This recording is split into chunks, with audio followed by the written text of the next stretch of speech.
like Palace. I know. Palacios. I know. It's just me trying to do the roll call. Just calling Anyway, all 6 commissioners are here. We have a quorum. all 5. Oh, all 5. It's one of those days. We have a really big quorum. We have an extra person. All right, thank you. Would you now please lead us in the Pledge of Allegiance? Which country? I pledge allegiance to the flag of the United States of America, and the republic for which it stands, one nation, under God, indivisible, with liberty and justice for all. That was a struggle. Thank you. All together now. All right. Next thing on the agenda is approval of the agenda, item 4. We're going to make an amendment. Amend away. Yeah. Martha wants to make an amendment. Amendment? Oh, well, I would like to suggest the addition of, if we have time, at the end of the meeting that we have scheduled today, to simply give an opinion on the email I sent out regarding the what I will refer to as the large plastic sign on Taos Plaza. So if we have time for that, I would like to add that to this meeting. And that's about it. So that can be 7B. That would, what? That can be 7B.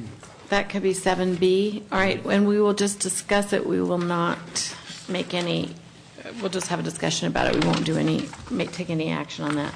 So 7B would be, let's just call it the plastic sign on the plaza. So Pavel has moved to approve the agenda as amended, correct? That's correct. Second. Second? Okay. Ms. Prince seconded that.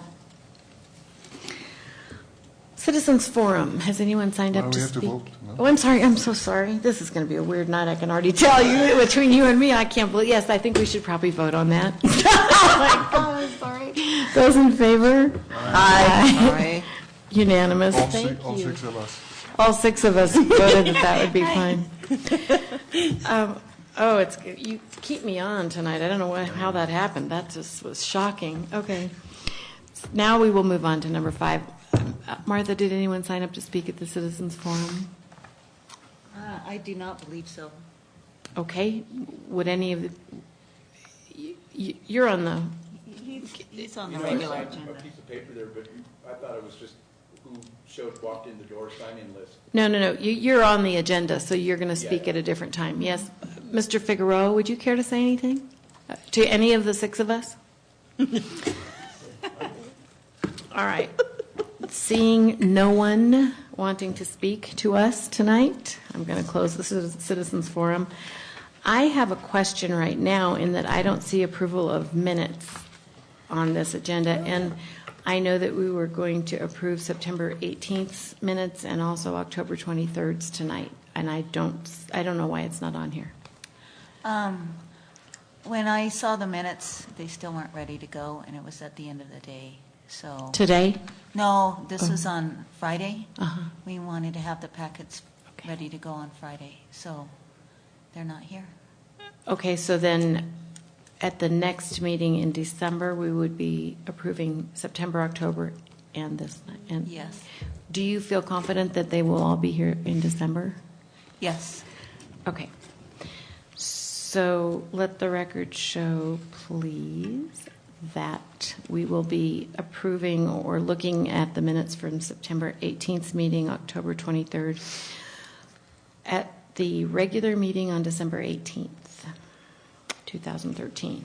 Okay. Okay. That works? Yes. Okay, thank you. All right. Matters from staff, number 6. You're up, Martha. Okay. We had a request for having you look at some banners that are being proposed for the Kit Carson Historic District. And so I believe that you have a copy on your diocese there. And I'll turn it over. Okay. You can talk either place, whatever you feel more comfortable with. This is just the... I think you should swear him in, though. Yeah. It's a discussion item. I know, but I know him. Just kidding, I'm teasing. Yeah, but he might not know. I know, he knows, he knows. Okay. What might I not We're do? good I need to friends. make sure I know. said we should swear you in just on principle, but I'm kidding. Okay, So, well, in the last couple of years, I've been. first of all, does everyone remember David Mapes? He came in before to talk about murals with us. Okay. Hello, David. Anyway, I was found myself on Kit Carson Road with the business towards the far end, and it's often that we'll watch people all on the main road. A lot of people, not a lot of folks, come down to Kit Carson Road, and it's been talking to neighbors and my landlord who had a gallery there. It's been a hard, ongoing situation. And so I got the idea that how cool it would be if we had some banners on Kit Carson Road that looked like the ones that go up and down the main road. They just got, the UNM-Taos just got swapped out for the Christmas decorations. And so, and one of the things I'm involved in is the Taos Marketing Committee, which meets at the Visitor Center every Tuesday morning. And so I brought that up, and pretty quickly, Joni Griffin put it on the agenda, so I kept getting reminded. And how have you been coming with the banners? And so it could have been almost a year ago that I thought about it. But so in the process, I started looking at where they might go, and that's still something probably I'd have to work out with. I guess it would be Public Works. There's not a lot of options, and I also am sensitive to the fact that we don't want to add clutter to the clutter that's already there, namely a lot of wires and phone poles and all kinds of ugly stuff that would be really nice if it was underground one day. But anyway, this is what I came up with, and I had help with the design of the banner. We went around several times at the marketing committee meeting, and I, of course, was partial to a design that I had done. And then, but one person on the committee is Karina Armijo, and she has a business. She designs websites and has a graphic design background, and so she spiffed this up a little bit for me. And we had also discussions about what might go on the bottom of the sign. And Joni Griffin was thinking maybe it should say shops and galleries, but then I realized there's also restaurants and cafes. People might feel left out, and plus it just seems like what you'd expect to see everywhere. So I thought of the Arts and Cultural District, and then it occurred to me too that eventually, if other areas, other districts might see the success of our banners and might decide to do the same thing for instance, on Ladue Street or something, and they could have a similar design in a different color. But it seems too, it kind of defines the historic districts for people, but clearly when people are at the plaza, they might be able to look down Kit Carson Road and see that there's life down there, because there's the building that I released for my gallery had been empty for a couple of years, and there's been a few empty places for a while, but they seem to all be full now, and so it would be a great benefit to all the merchants on Kit Carson Road to have some help with tourists seeing that we're down there and walk down. And so that's what all this is stemmed from. And I think that's basically, I also kind of wrote some of my thoughts in here for you all. And Martha, is it permissible in the sign code, first of all? Or would there have to be some? I think that this would be allowed. I actually assume that it would be fine, given that we have banners. I think it will be too. I just thought I'd ask. The street. And I did take this to the Development Review Committee meeting, which consists of internal staff, and none of the departments had any issues with it. Their main issue was the clips for the poles. And where would you get those? Because those poles don't have the clips. Right, they don't have clips. And I noticed on the banners that are on the main road, sometimes they are affixed to telephone poles and power poles, and not all of the street lamps came with banner posts. And so there's added on posts, and then there's clamps that hold them in place. I've noticed on those that they could use a heavier gauge metal because some of them bend in the wind. So Yeah. you'd want to go a little bit, beef them up a little bit, I think. And s- I had two quick comments, and then anyone else, where would the rest of you like to go first? I don't need to go first. I'm sorry. Joe, I'm going to make two comments. One is, we talked about this, David and I talked about this on the phone. This color isn't exactly true in this from what I saw on my cell phone. And I just want to make sure that it's not the kind of red that matches the stoplight red, that it doesn't I look like see. an emergency red. Remember, we talked about Yeah. toning it down like more of a burgundy-ish or something, or... Well, taking that further, the image that we received via email, there was a gradient. Yes, Right. more than Right. that shows on this, and it was nice. I thought that was great, the way that it came through digitally. This is not quite accurate it doesn't have as much gradation here between the two colors. Right, I think It almost the- had an orange and a burgundy look to Yeah, it and it's more. hard to get those colors. I mean, even what I have on my screen, like the one that I sent you, it looks good on a screen, but once you print it, you can't hardly, it's not as legible. Mm-hmm. And so there was I didn't realize that I thought I was just still sending you preliminary ideas, and we can, of course, I'm certainly open to adjustments on the Yeah, design. I just think you need to be really careful to not have it be like emergency red I color. mentioned that to a friend of mine, and he goes, "We'll make them octagonal shaped, and they'll stop at every one." Right, exactly. That's Because- perfect. And then the only other thing is, I forgot to mention this in our previous discussion, and I think all streets, it'd be cool if all streets in the Arts and Cultural District had these, but I think you need to put in small, small letters above it in the Arts and Cultural District. Otherwise, I think it's confusing that Kit Carson Road is its own Arts and Cultural District.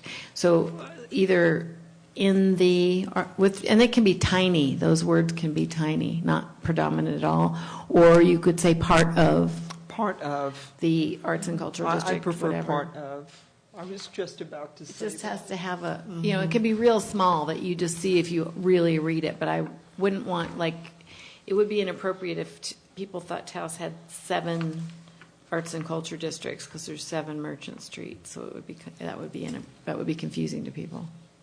So if you can just clean that up, do you understand what I'm saying?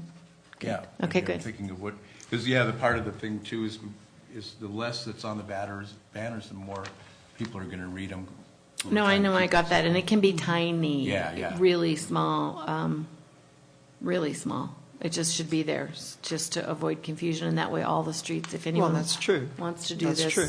And then one of Think the of other it. thoughts I'd had too, when I was initially thinking about this idea, we were having a big exhibition in my gallery, and I thought, wouldn't it be cool if we had banners for when we had we still have the Beatles prints, but when we brought those first here. Yeah, right. And have like the Beatles show Totally. on banners going up and down the street. And then I thought, well, that would be good, but then pretty soon, then someone else will want to do it for their show. And then I thought, well, we could maybe, have a reservation. Schedule. Reserve. And then I thought, well, but now there's not enough banners to accommodate really all the businesses and all the shows. And so I thought that could start to become a problem. But I also, on the other hand, don't think, I think that once we get the infrastructure up and find out where they can go, where these banner holders can go, that it could be that if there's a big, like for Grand Fall Arts and Right. there's some really fantastic things coming next year. And Right. That they could be swapped out for that. So maybe in the process, it somehow could leave room for that approach down the line. Yeah, no, that's a great idea. I am so for this, but partly because it's co-op marketing that y'all are doing together for your street. It's very exciting, I think. I personally am 1,000% in Good. favor. There's another positive aspect to it. As you're aware, Kit Carson Road has a big traffic problem with people speeding, and within like a couple years, I think a few years ago, there were 4 people actually killed. And then they added the stop sign, and then there was at Burt Street, and then they added a little divider, something further up the road, and then had 2 traffic markers, which quickly got mowed over and have never been replaced.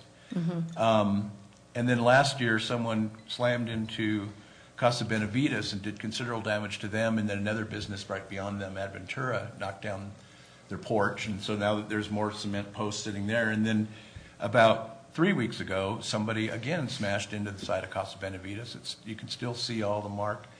And the car slid all the way up, went in front of Wilder Nightingale. And again, the person ran off, and I guess they found him. But so it's a big problem, and I think that if, maybe having the banners going down the road, it might trigger people's mind when they're driving that they're getting downtown, because I think that it's just coming out of the canyon. Mm-hmm. They might have had a long drive, and they're just, so there's that positive aspect to it too. It might kind of let people know, and so You we should- can definitely work on the red, Yeah. and I can, give you some of the other designs that we processed and made decisions. One reason or another, we thought settled on this was good. On that other issue, you should probably stay on that with the town, like with French and it's a state highway, so you'd have to involve the DOT Yeah. in them. But you should really stay on that as citizens, because that, you can make a change on that. Yeah, I've that's seen it more- happen other yeah. places. And I guess one of the things that's complicated, because we do have to get the state involved, and It's complicated, but they have more money too, so it might make it easier. Yeah. They should at least be maintaining, and then they also took out one of the lampposts that we were hoping to put a banner on, so we're down one lamppost. I guess The French town will people wanted- probably replace that, Yeah. I would guess, because you need the light on that street at night. Does any of the other commissioners you want to speak? Oscar, would you like to say something? Yeah, I was, thank you. I was curious, David, what the material was that you were going to use on these It would be banners. similar to the banners that are on the main road, which is it's a lot, for all intents and purposes, it's like a giclée painting. It's archival ink that's printed on a heavy canvas. On a canvas. Yeah. So Or then- plastic coated canvas. So then it's fastened top and bottom. Yep. What it is And then is it's looped, so it has Yeah. a front face and a back face. Yep. And they need to be printed and then sewn together. Uh-huh. And then there's loops. They roll the Oh, top so- and roll the bottom. okay. And then they go over the fixture. Okay, so two comments on that. And one is that it doesn't read banner to me. It looks like just a square sign. I would like to see some kind of tail on it or something, or fringe, or but basically maybe come down and go up and let maybe that flap in the wind. And also, I'd like to see them like higher, way higher, so that they read from the street, and from when you're looking down the street, you see them, but right now they're kind of at above head level. Oh, you mean the banners that are on the main highway? These banners, well, when I look at your Your picture. presentation, Oh, yeah. they're kind of Well, blocking. the reason why that is because those lampposts are only 10 feet tall, Well, and I have them all the way up pretty much. Well, right, but there's also, I see a telephone pole that has a highway, Yeah. I can't see it, 60-something. I mean, if that were up, well, it's just a consideration. I'm just saying, banners. Right. I mean, right now they look like street signs or shop signs, and there's nothing that says banner in the design. There's just this. They could be aluminum or steel, or visually they're just a block. That's just my comment. That you go to some of these towns and they have a Renaissance fair, this and that, and this stuff is floating down, not. Well, I'm just trying to change the scale of it a little bit, or at least have that considered. And maybe even on the lampposts, you're making brackets. I mean, make a bracket and put it up above the light. I mean, Or you might be able to do a bracket that comes from the thing and kind of arches up a little bit, and then have the bottom, takes it up higher toward the light. I agree with you. They'd be way more visible if they were as high as possible. You might be able to do kind of a little Yeah, I think arch You could bracket. you could do them on the telephone poles on the right side of the street and on the lamp posts on the left. I mean, it wouldn't look that bad. I just drew it in. It's not too bad. Well, there's going to be, it's going to be really difficult placing them, because I've walked the street taking pictures, and most of the lampposts, for starters, are set into the curb side of the sidewalk, and meaning that the banner cannot, no matter how high it is, hang over the street. Right. And so, so there's a problem right there. But I mean, there's not very many options of where to put stuff. But I definitely can look into some creative aspects of getting it higher, because I agree, and I also It would be great. sized them based on the flag or the banners. They call them banners, but they're not like what Sure. you and I kind of remember as what banners Oh, were. yeah, no, I just was going to But they banners. I mean, Yeah. it's like I banners just should be took- exciting in a space. I just But they modeled have, it they have after what- motion usually is part of what yeah. differentiates them. And Right. David, I there's- think the questions that I would have, I like this idea, and the questions that I would have was just to nail this down a little bit more as far as details, how they will be attached. Are we going to, are you thinking of using existing telephone poles and various other poles along the street, or will they have their own little pole? And then what would be the distance, approximate distance from one banner to the next?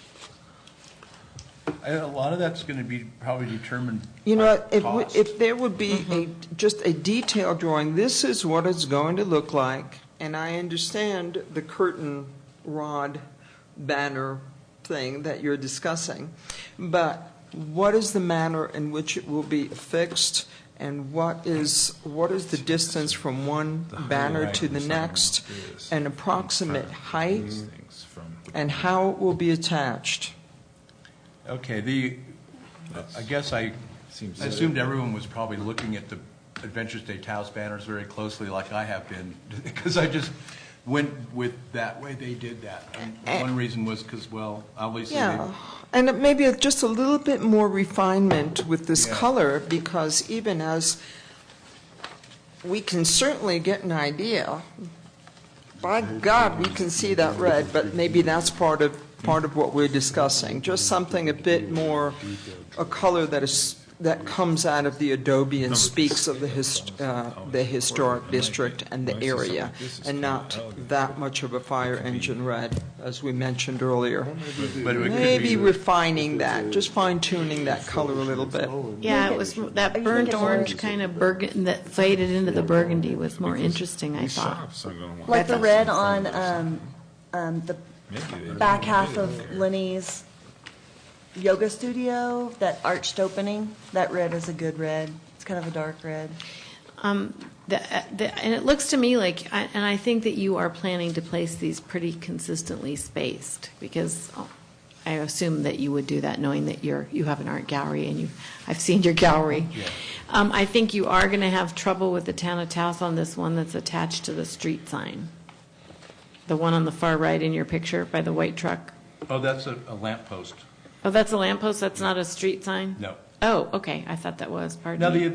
if we do think about, I mean, it would be ideal to make separate special banner posts, because then we could have control over the height, and we could, but then who's going to? But then you talk a lot of money. Funding for that. Plus, Right. it's more it's really more clutter. I'd rather see you use existing posts Well, myself. those are the issues to weigh. If they had their own, you would have control over distance and height and all of these things. But, those are the issues. But who will be paying for them? Is that allowable, and all of this sort of thing? So those are the things that have to be weighed. You just need to, I look forward to just getting a few more details and just kind of nailing that down. For instance, we can get a very good general overview of what you have in mind right here, and I just encourage just taking that a step further and Absolutely. actually going on both sides of the street and saying, right here would be a good place, and really just measuring out what the distance of those banners would be. and approximate height at the same time while you're there. And that would be excellent. And that's the only thing I would request before, we go any further with that. Commissioner Lukes has something he'd like to talk with you about. Madam Chair, I'm just in support of the banners, and I don't want to get into micromanaging where and how are you going to do it, because the intent is clear, what you want to accomplish with the banners. And I have complete confidence that you're going to exercise good judgment, and you're going to talk to the merchants that are going to be affected if the banner is right in front of their establishment. And, I just don't, I'm opposed to micromanaging, how it's fastened and how high and how low. I think each application may be unique to its circumstances, where it is and what it's affixed to. So I'm fine with it. Well, maybe, I thought it would help me, because there's probably questions I can't answer. Some places obviously won't work because they'd block a speed limit sign. And then we, without adding our own poles, which really, if they were thin enough and innocuous enough, I'd hate to add to more clutter, but, I think that's worth looking It at. might be expensive. You'll have to core That's sidewalk the other thing. or pavement of some sorts. And When- so that may become pretty expensive. And then you may have to deal with the highway department, and then you'll deal with somebody Right, else. it would be much Right. simpler to And, just figure it's out just going to those arms. grow into We've already done that around town. something bigger than you want it to be. When do you want to do this project? Well, I've been in, as soon as we can, I guess I need to know, I certainly would be happy to try to address some of Commissioner Thomas' concerns and do the best I can to be as clear, and maybe I could even make time with French, we could walk the street, whoever it is I need to talk to in Public Works, and I might be aware of some limitations, plus Right. these probably would have some great suggestions as well. And so let's say I am successful in satisfying all of your concerns. How would we proceed? What would be the next step for me? Well, I should say I concur with Pavel. I have incredible faith in your ability to do it tastefully. And I also understand the micromanaging comment. However, I want all the commissioners to feel comfortable with this. I do too. So I would say maybe, do you think by the next meeting you would have some more answers just after talking to French and just give us a little bit more of an update on what you think? Sure. And then I think you should be ready to, it's not going to require a vote from this commission. Martha's going to be the one who will be permitting it, I'm sure. Okay. And maybe you can map, a street layout map, and just identify exactly where the location. That's how to do it. I was keep thinking of Locations. pictures in Photoshop going, how am I going to do this? And just street layout, and just point where and in front of what establishment, what pole, what kind of node. It's a telephone pole or it's a light pole. Do you know Ed Ramsey with the town of Taos? I have not met Ed. He's a great guy. He works with French, and he has aerial views of the town and the streets, and he could print you a color map kind of a thing, and that would be helpful for Yeah, and you then it's not probably. such It'll a have hit the or street miss. lamps on it, and it'll have the posts on it.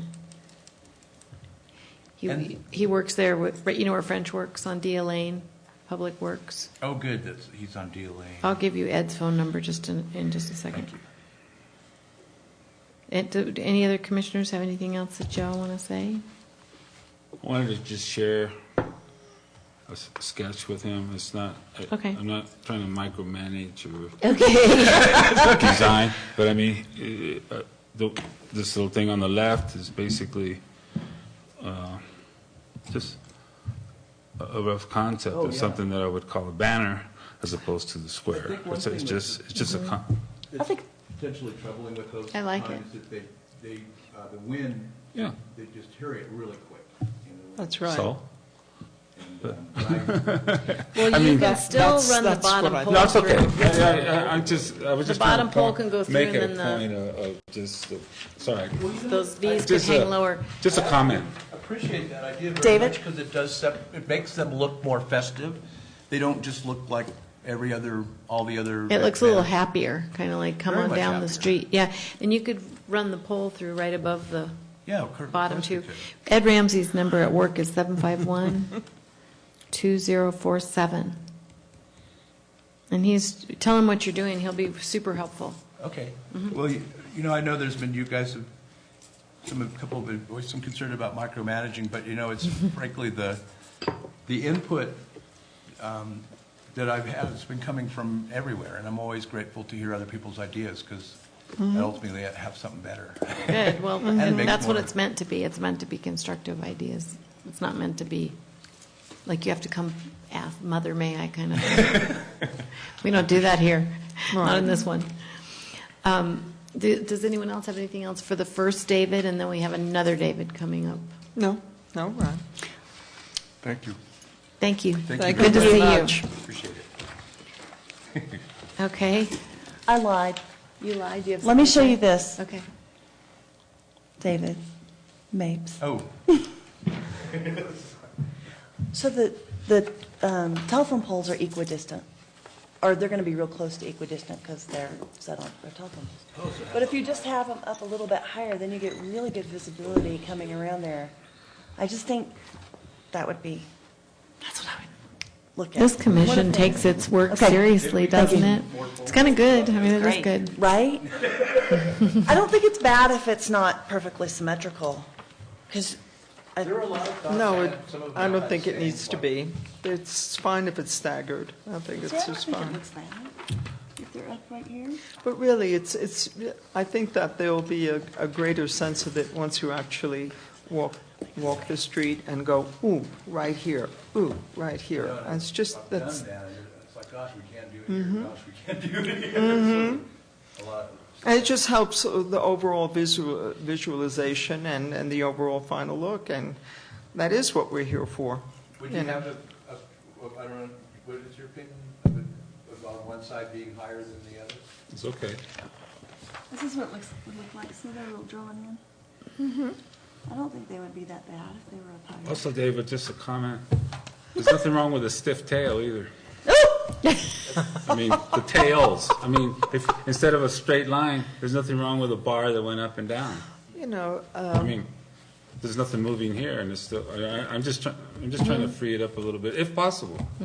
I know that they do have like fiberglass support so that they can move in the wind a little bit. right. Right, but you had a bar on the bottom and a bar on the top. I'm saying the bar on the bottom could just be a V if that was the design you chose, or an arch, or a bell. I mean, Again, Okay. those things they add a lot of Cost. Yep. well, I know that's what our Right. kids do. We try to add more costs. We try to make sure We love to add cost. Well, now if fun we, comes at cost. what are the funding options for? Huh? What are the funding options for getting this done? I mean, where would the town? I don't know. How would that? I don't think, Not this good commission. luck. Well, now they don't May have the to force be maintain with the- you. Luck. Maybe you could get your parking meter money from your street. You could talk to Oscar about that, maybe. Maybe I if- get a key and just start. Emptying them. If anyone has any other ideas for David, his gallery is on Kit Carson on the south side of the street. It's DAFA, D-A-F-A, Fine Art, and I'm sure you'd welcome any of them in with more ideas. Oh, absolutely. Okay. This speaks to me of a neighborhood or the people on the street, the Kit Carson Road merchants. Yeah. If they at least could put in something or have a meeting, and I mean, this sounds like, to go to the town I think to go to the town and ask permission and help in mounting them. Yeah, I don't things think it's like gonna that. be I think it That's good. requires the But then asking support. them for money to. Trying to get the merchants to It's- pay Right. $25 to join the Gallery Association is really tough. They might change Well, but this. this is This some- is but this is something something way you can give more them. proactive, and it will change your street a Well, I lot. think Joni Griffin indicated that there might be something in that budget since it's marketing. Yeah. Good. Good. Good, That's the excellent. right way to Good. go with that. Economic development. Okay, thank you. I don't mean to All right, rush thank you, you but very we've got much. another David waiting. I know, I and- understand. Thanks for all the time. full of Davids tonight. I do Thank have a you matter coming. for staff regarding this. Okay. Can we not refer to it as the Kit Carson Historic District? That sort of befuddled me today, because we don't actually have a Right. Kit Carson Historic I District. didn't really know how to. Yeah, I totally get that. I was just like, well, maybe we It's don't Kit want to put Carson that on Road. there in case we're Kit Carson creating some Road. sort Kit of Carson- historic Kit district Carson accidentally by Road. doing that. Yes, This is Kit not for Carson you, this Road. is for the minutes. Yes. Thank you so In much, the David. historic district. Mr. Mapes. Thank you. Or make it possessive, like Kit Carson's Road. There's so many things I was thinking of, like where the enchantment began, and have them say different things as we went down the road. But some of them were corny, some of them were even more corny, and it just seemed like this way was going to offend the least amount of anybody. I told you to make them blood red I in know. honor of Kit Carson. Well, or even the color of your T-shirt. Yeah, well, we Whoa. like red. Oh, why? Because it seems to be the brightest and. Just stay way away from stop sign red or fire. Red fades faster. That's true. New Mexico Red yellow. food with faster. red letter. All I mean, right. I'm just saying, there are other, right, New Mexico, Pavel, yellow. that's a good idea. With red letter, whatever. The yellow and the red is about the most typical cheap marketing color combination. I don't want to look into one of those kind of signs because everyone uses it. But now we're getting into my. No. Well, no, no, but you were going into color. I mean, red's okay, but there are other colors. And I was looking at your shirt. It's just to identify I'm trying to. an artery But I or have a one- wing I of have the one email of the about road town banners on the. to create interest to it. I mean, blue. A baby Okay. blue. or David, Oscar, could you go see him? He gives you coffee if you go to his gallery. something. He used to be in my building. We're David. old neighbors. I mean, David, you said you're on that marketing committee the Tuesday morning, and you still are on that. Would you pass it along to Joni Griffin that when she replaces the banners on the highway in the historic district, this group would like to have a conversation with her about the look of those? Would you pass it along that she should be coming through this? She didn't know that last time, so she didn't. But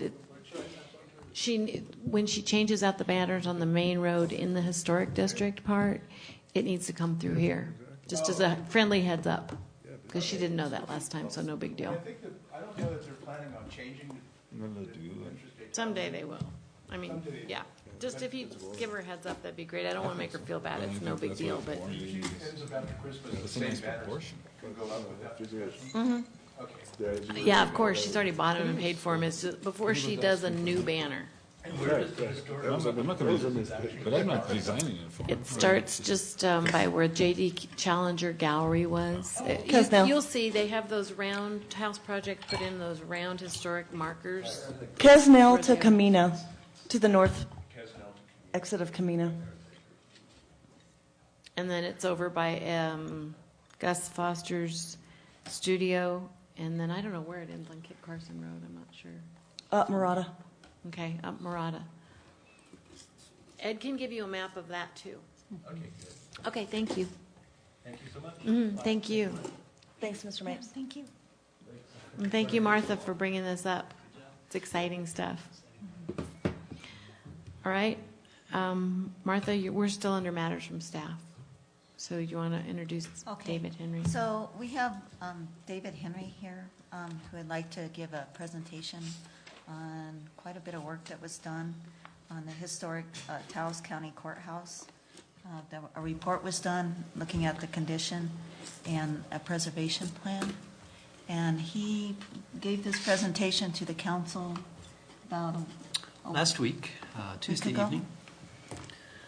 And then prior to that, the same presentation that you're going to view tonight was given to the Taos County Commissioners at a standard county commission meeting.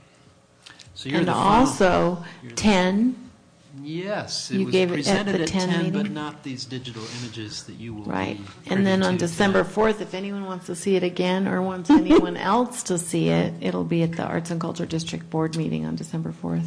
Good. If you, Not, if isn't you it? would like No, to it's present it- January. I'm sorry, Yeah, January Jan- 29th. January. I'm sorry, January I 29th. can't make the 4th. Sorry.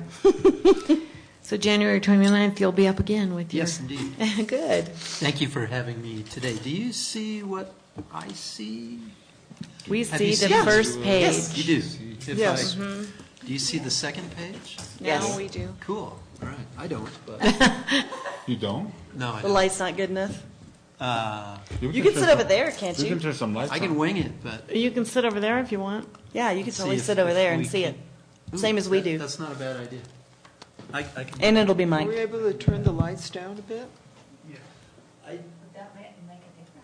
don't think there's anything on. Thank you, thank you. Much better, thank you. Yeah, we don't have the projector.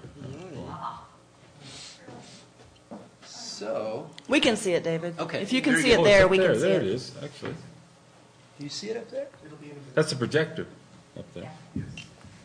That's all right. This is fine. David, if you Great. can see it on there, we can see it here, I'm gonna fine. Just dive right in. Very What good. Move it. What about the audience? It's Paul, have You you don't seen count, it? Paul. Sorry. Do you want to come around and Just look? kidding. Come sit with I us. want to see it on the big screen. There you go. I want to make tech work for you. There it is. great. There it is. Sorry for Thank the you. delay here. Thank you for having me tonight. Thank you for the introduction, Martha. This has been it's a dish that's set on the stovetop cooking for a long time. I actually started working on this project, well, on this building several years ago. The county received some ARA funding, American Recovery and Reinvestment Act.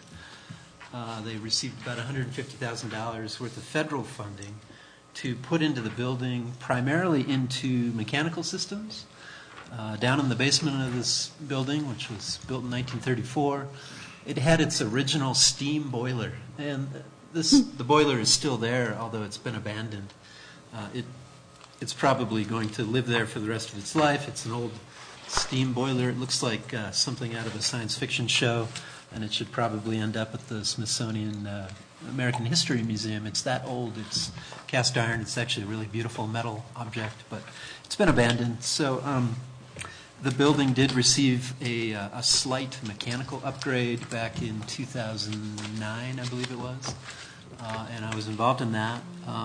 Really, all that did was replace steam radiators with modern hydronic hot water radiators. They didn't do anything aesthetic to the building. They just saved the building from the pipes in the building from freezing. So I have been looking at this building for a long time, 4 or 5 years now, and it's very close to my heart. I think it's a great building. It really represents the heart of Taos. If you don't know it, please go visit. It's just across the street. It's on the north side of the plaza, mid-block. It's actually the third courthouse structure that has occupied this site, and I'll go into a little more detail on that.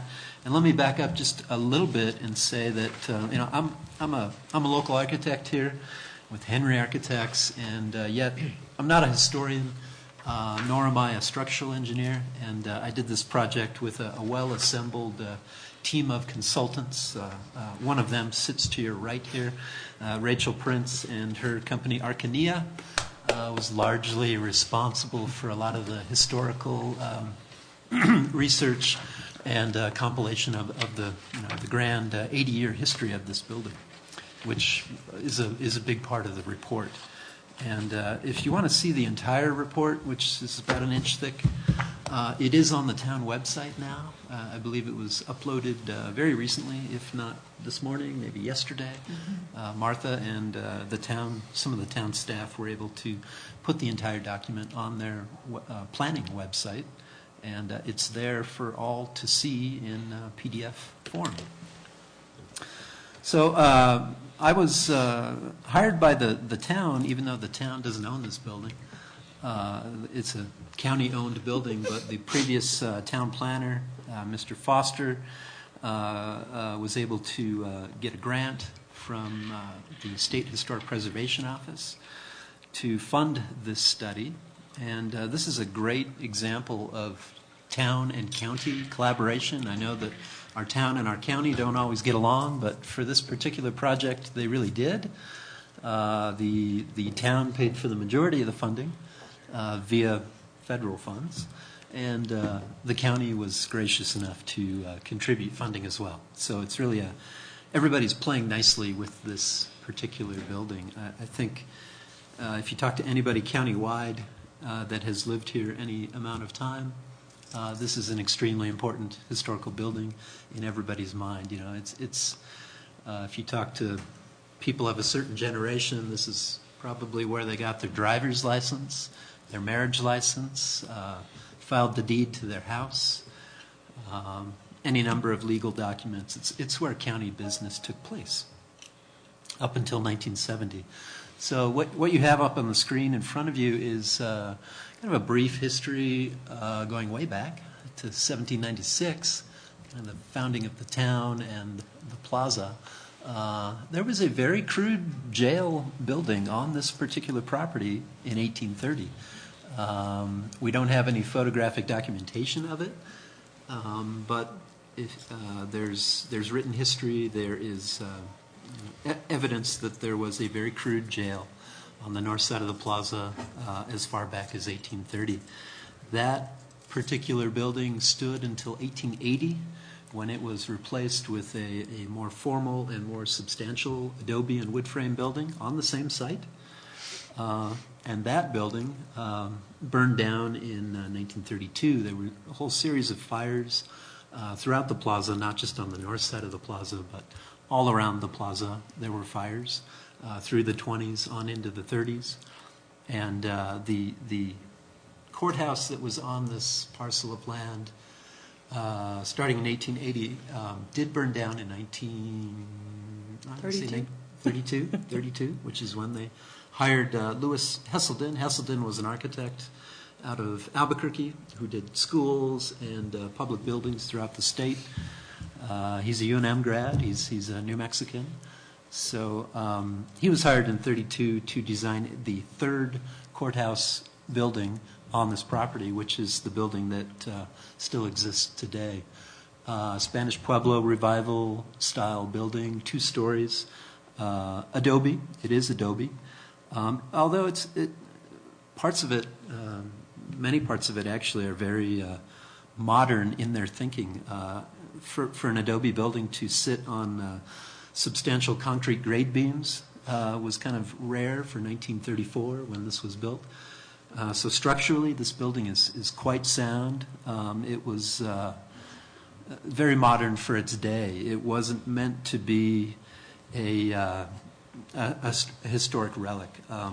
It never had natural mud plaster. It actually has very few exposed wood vigas on the inside of the building. The only room that has wood vigas is the second floor mural room, which contains 10 historic WPA era frescoes done by 4 of Taos's most prominent artists at the time, Beestrom, Higgins, Phillips, and who am I missing? Lockwood. And Ward Lockwood. Yeah, they were known as the Taos Fresco Quartet, and they were actually managed by Joseph Sharp, another prominent New Mexico artist, printmaker, and painter. He came up from Santa Fe to keep track of these rogue Taos artists. Taos was a little more remote and had less oversight, especially from the WPA folks. So I think Sharp would come up here and just make sure that federal funds were being spent judiciously and the project was going well. The murals are still there today. If you haven't seen them, I'd encourage you to view them. They've been well preserved. In the mid-90s, I think 1994, Taos County was smart enough to put some effort and some funding into restoring and preserving the frescoes that are in the room, and they are in good shape. They're not threatened by cracking, moisture, UV. They're surprisingly well preserved.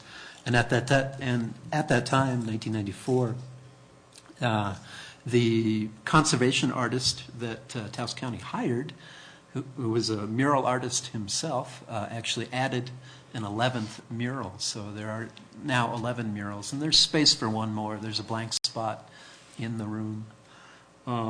Which, interestingly, he has a plan for.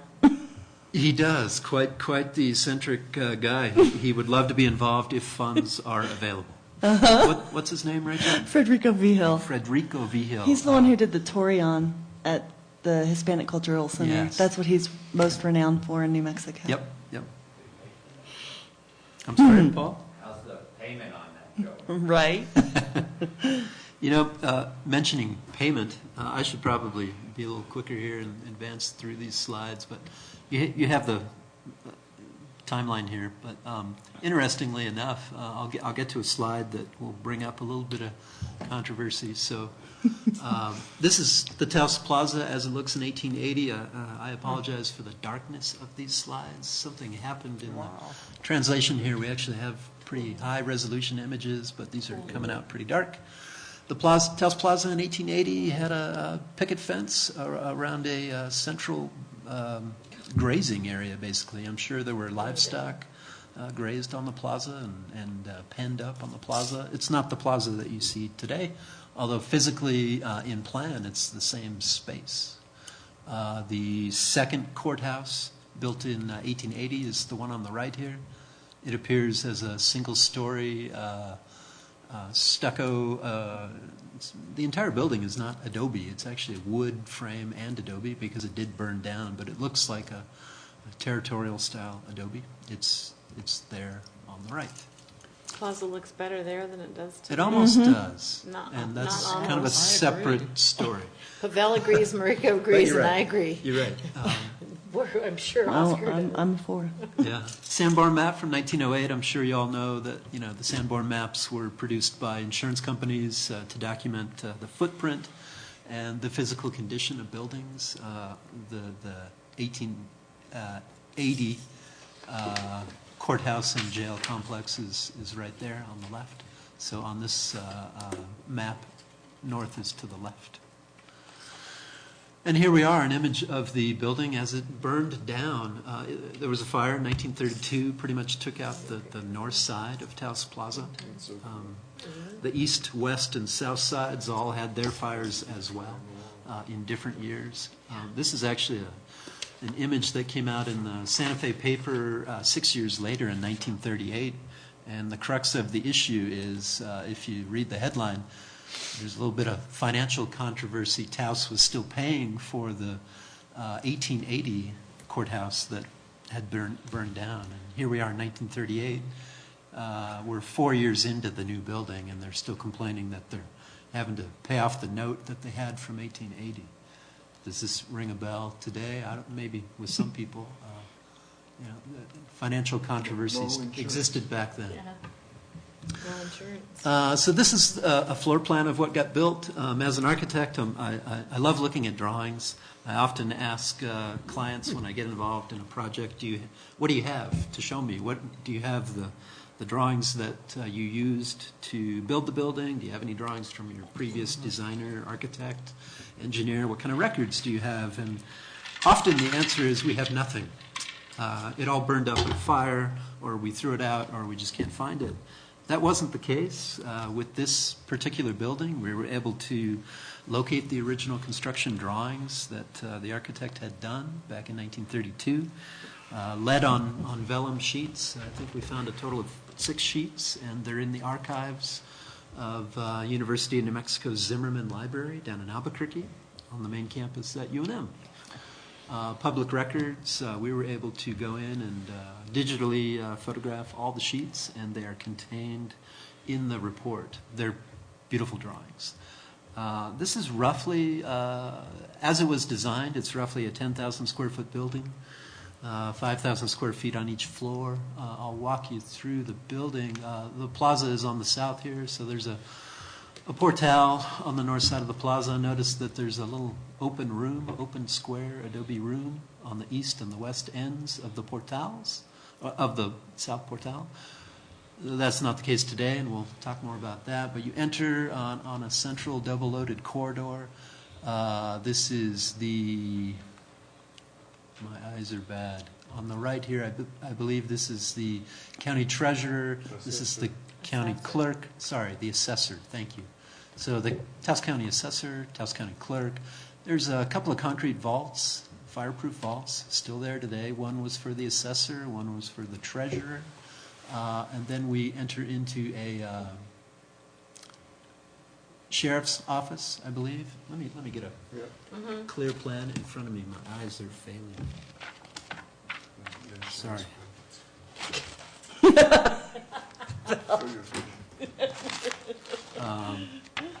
As you go in further to the right on the back side of the building is the jail complex. Here we go. The jail at the time included a kitchen. Let me get a historic. Sorry. Here we go. Okay. So beyond the treasurer here, you enter into the jail. There was a holding cell, historic holding cell with very heavy-duty cell enclosures that are still there. This is a well-preserved example of what a jail, small-town jail, looked like starting in the 30s. It's all still there, even the lockdown mechanism for the main cell. The kitchen and the support facilities for the jail are over here to the west. This is a county commissioner's room. Can you imagine our county commissioners meeting in a room that's roughly, I'm going to say it's 12 by 16 feet or so. It's a pretty small room. That wouldn't happen today. Stair corridor here, stair core of the building to access the second floor. And then look at what we have here, restrooms, modern public men's and women's restrooms right there. That doesn't exist today either. At some point in the history of this building, the restrooms were removed. And I still don't know the answer to why that happened. Sheriff's office is this room right here, and then an open public sheriff's office lobby. That's the first floor. As you go up to the second floor, district attorney is right here. District judge. You're still on the first floor. No, I'm now on the second floor. I'm sorry. Why doesn't it change here? Not in front Sorry. of us. I didn't change. I turned my page and I didn't change your slide. My apologies. Let's start again. District attorney, district judge, and justice of the peace and district judge. This is a juror's room. The courtroom itself, which I refer to as the mural room now, it's where the murals are. Going off on the west here, this is an agriculture agent's office, and then the prominent office occupied by the superintendent of schools was on the second floor of this building. So that's the building as it was designed in 1932. Notice that it's a freestanding building. This is an alley on the west, on the east, and this is an alley on the west. If you go back to the first floor plan, that's a sidewalk, and there are windows on both sides of this building, east and west. This is clearly indicated as a concrete sidewalk in the floor plan. So it's a freestanding building, and if you look at it now, the alleys have been infilled, and that's a big kind of the thesis of my study of this building is that probably wasn't the wisest choice, and I'll talk a little bit more about that, implications of that. These are the elevations that we found, original construction drawings, lead on vellum, beautiful drawings. Notice the windows on the east and west facades on the first floor. Many of these windows have been covered up by later construction. Beautiful, softly tapered walls, exposed vigas. Notice the Plaza Portal. There's a little adobe room on the east and the west of the South Portal. Those rooms don't exist anymore. At some point, I'm going to say probably in the 40s, the Portal got modified. Those rooms were removed, and the Portal as it exists today was constructed. It's really just an open wood column Portal. Did you say what was in those rooms? They were just open spaces to get out of the weather, get out of the sun, take a break, smoke a cigar, read the paper, do what you may. They were public rooms. They were never locked up. They didn't have doors. They didn't have windows. They were open to the weather, but protected. At one point, I was calling them Zagwan elements. That's not the right name for them. I struggle with what to call those rooms. They're massive stucco bookends to the portal, but that's not a very technical name. Rachel, you have a better name for those rooms? Or Mr. Palacios, as an architect, what would you call these things? They just look like a massive portal. It's I mean, it's just a walkthrough or Yeah. a respite. open stucco room. Well, since when did they change the stairs to what they are now? It's from this simple, just single On flight. the north side of the building, Right. these stairs. That's a good question. The ones that are there now were built in the 80s or the early 90s. Yeah, we have some history on the new ones. I don't know when the old one was removed. Local woodworker, as Rachel said, built the new stairs in the mid 80s, and he's still around. His name escapes me, but he's in our document. I don't think the north side of this building was ever meant to be the public face of the building, although it certainly could be. For those of you who know the plaza area, as you exit the plaza on the west, that is Terracina Lane. It's where it ends at the Alley Cantina. It's where Kimosabi is. It's where Twirl is. It's a very beautifully landscaped and hardscaped pedestrian alley. A lot of effort has been put into the landscape of it. And as you enter that and then head right or east at the Alley Cantina, the hardscaping continues, but the streetscape really changes. It falls away. You encounter the back door of all these plaza shops and the back door of our building, which is not such a pretty sight. You encounter the grease duct for the Alley Cantina, and then you get the parking lot for the Bent Street shops. And yet, the scale of those streets is really quite nice. Certainly a lot of people walk back there, walking from the Bent Street shops to the plaza. And To the restrooms? there are public restrooms that the town graciously built several years ago back there. Built or To moved solve, in? well, yeah, Moved that's part of the in. problem. Trailers. It's a fairly temporary building, you're right. It's Mobile. it looks like modular construction, let's put it that way. So, let me ask you a question while you're talking about the alleys and you have Yes. a doorway and windows. Are any of the side infill, The openings, are they accessible from the courthouse back and forth, or did they just get closed off? they, from what I can tell, they are there. Some of them have been obscured by plywood or drywall, hidden behind modern building materials. Some of them are just simply exposed. You can see them. If you get up on the roof of this building, you can see old light wells that have windows. I'll show you that in a plan. David, just a point of fact, I want to just correct you, just Yes, so that you know please. that actually the Taos project, the Downtown Merchants Association got a grant for those bathrooms and gave it to the town, $80,000. It Just was so you know, it was the merchants. sorely needed. That was and something the I'm- merchants did together, which is so remarkable. I thought I would mention I'm it. glad that was done, Yeah. but the reason I keep bringing up restrooms is I've spent a lot of time in this building, and I get two major questions. The first question is, where are the murals? Can I see the murals? And that's an easily answered question. Yeah, they're up the stairs. Right. If the room's open, take a peek. If the room's not open, you can peer through the glass of the doors. The town staff doesn't have county staff doesn't have a lot of resources to keep the room open, but you can see the murals. The second question is, where are the restrooms? Right. If you're from out of town, if you're a tourist, and Right. you're strolling the plaza, where do you use a public restroom?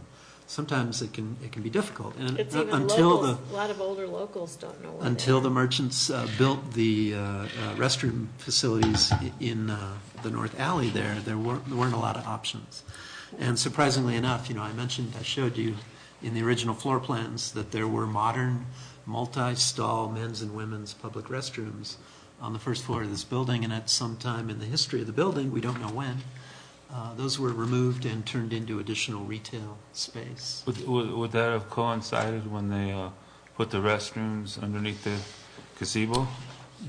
I am That's not probably true. totally up to speed on the history Probably of the true. gazebo. I Probably know true. there is The plumbing gazebo down had, there. Yeah. the larger one Yes. had restrooms, but they just became a nightmare for Right. maintaining and They're so forth. flooded.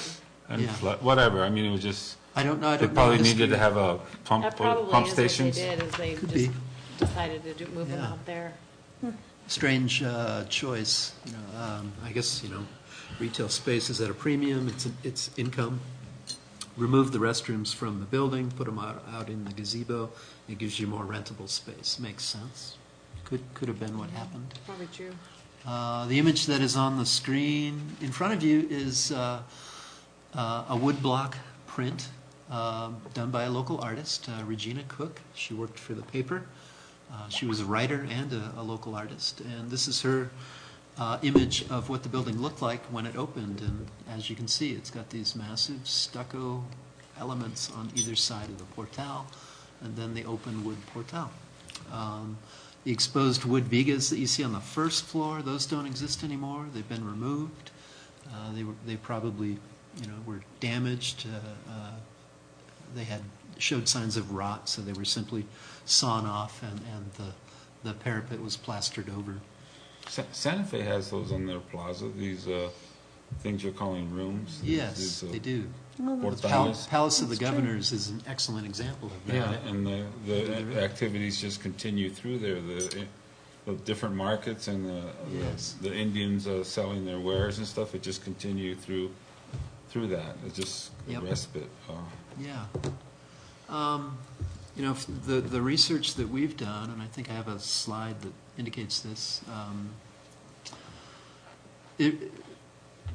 evidence shows that the alleys on the east and the west of this building were modified pretty quickly, like within the first 10 years. So the building opened in 34, and I think we have a slide from the early 40s showing buildings in the alleys already. Infill. So the powers that be immediately started to modify this building, Taos style, ad hoc.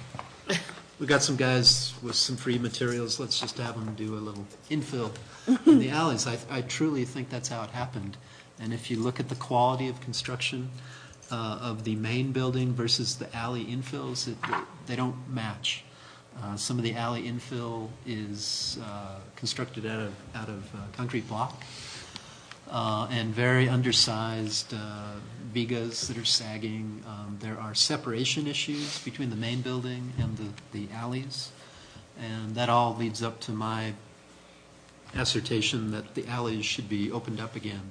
The modifications to the main building should be removed.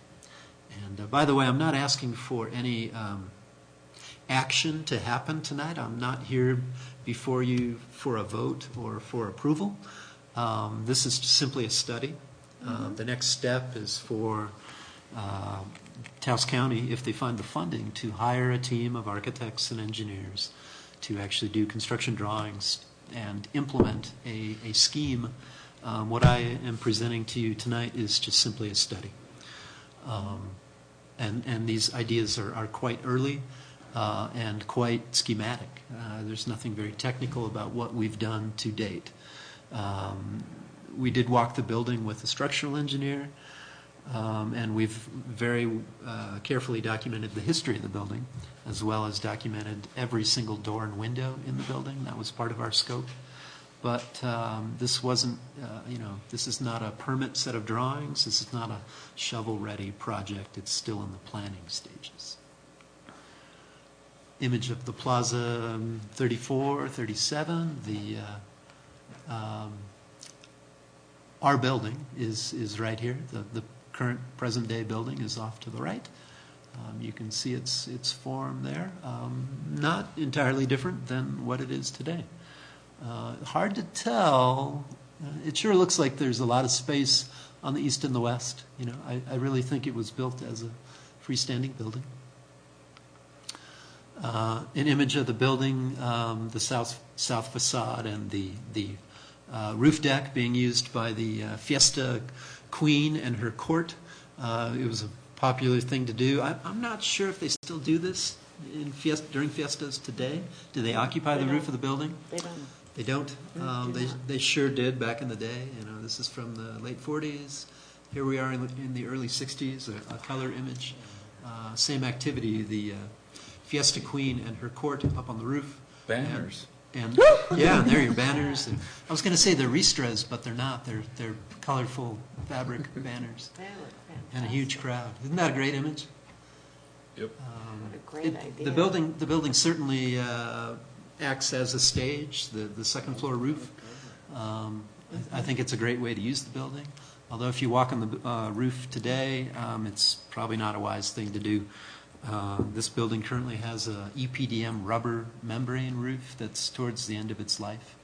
It was probably installed in the early 80s, and it's got some installation problems. It's got some bubbles, some holes. It's a maintenance issue. The building is due for a new roof.